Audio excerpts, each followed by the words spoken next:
Been having a lot of conversations in the real world, not online, about things like theology with people. And it just happens to be that a part of the work that I'm doing right now with Book 4 of Spirit World is really religion intensive, specifically exposing blatant forgeries, fraud, deception, you name it, by pretty much every uh, culture over the last couple millennia to obfuscate uh, where religion comes from and what techniques are used regarding it. And one of the things people ask me is, well, what does any of this matter? If it doesn't really impact my relationship with God, what does it matter how I get there or what I believe regarding that stuff? And the answer is it doesn't matter because it's conceptual. However, that's in regards to your relationship with God or your creator, whatever you assume that to be or think that is. The real problem is everything you think you know about history is based on religious fraud. And the things or the documents that you use to justify or cite your beliefs about history are wrong. Not only are they mistranslated, you don't even have original copies. So what you're looking at is basically people from all different walks of life who saw Star Trek or read Lord of the Rings or Narnia or Harry Potter, and they're all arguing with each other which one is the accurate history of reality, and it's not. And that wouldn't be a problem if it was just a bunch of nerds and beta males arguing over shit. The problem is that these systems that perpetuate this stuff and the beta males that run it and argue about this stuff and use it for their narratives and to push their agendas, they're killing people. And they're destroying places. And the only way they can do that is to trick you to do that dirty work. And the only way you do that is if you believe what they're telling you is true. And so there's a twofold problem.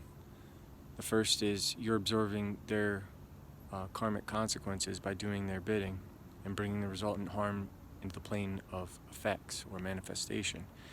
But the second problem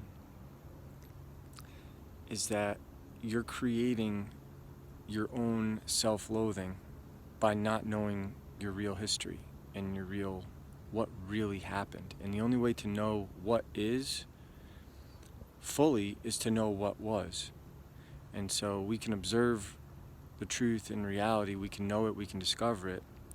And what is was manifested by what was. And if you don't know what was, you don't know your history, you don't know your potential, you don't know what you are other than what you accept at face value. And if a person doesn't ever aspire to greatness or mastery or excellence, you're never going to know what you can become, because you're just going to look at yourself as you are now and not at the potential you could grow into or you could be. And it's very much like, the 4-minute mile. You used to think people thought it was impossible until they saw someone do it, and then everybody started doing it that was into that. So when it comes to why I do what I do, it's not because I actually care what you believe or think, or or I'm trying to infringe upon those beliefs. I'm not. It's about caring enough about the current condition that we find ourselves in, regardless of what culture or ethnicity you are. And in order to untangle that spiritual knot and all the complexity that's been added in getting us fighting over nothing, exposing the lies and the fraud that was used to orchestrate that needs to be done. And if you're not willing to do that, well, then you're not willing to serve the truth. So if you're not willing to serve truth or know the truth, you're not willing to be free or assume the responsibility of what that entails.